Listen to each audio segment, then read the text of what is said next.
मित्रों नमस्कार। सिद्ध आयुर्वेद चैनल पर आपका स्वागत है। और घरेलू चिकित्सा के अंतर्गत आज मैं आपको खांसी का एक नुस्खा देने जा रहा हूं, बहुत सरल।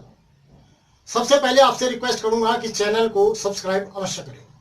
जो भाई बहन नए जुड़े हैं वे अवश्य सब्सक्राइब करें ताकि बार बार उनको नुस्खों के लिंक न पूछने पड़े और सबसे पहले नुस्खा उनके पास पहुंचे।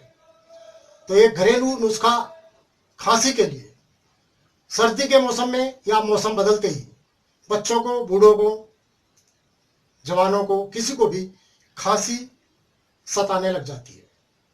तो इसके लिए आपको लेना है तुलसी की पत्ती का रस। तुलसी का रस 1 चम्मच ले लीजिए, या कम भी हो सकता है तो भी कोई दिक्कत नहीं है।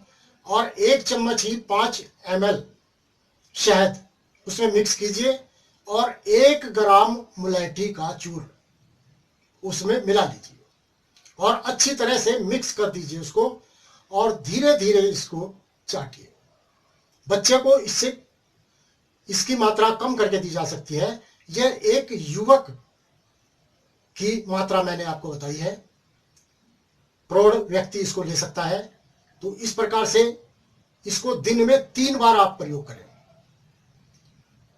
अधिक से अधिक जो मेरा विश्वास है कि 1 दिन में ही खांसी समाप्त हो जाती है, लेकिन यदि अधिक जिद्दी खांसी है तो 2 या 3 दिन में पूर्ण रूप से समाप्त हो जाती है। तो इस प्रकार से आप लाभ उठाएं। ये बहुत ही घरेलू और सरल चिकित्सा है, प्रत्येक व्यक्ति इससे लाभ उठा सकता है।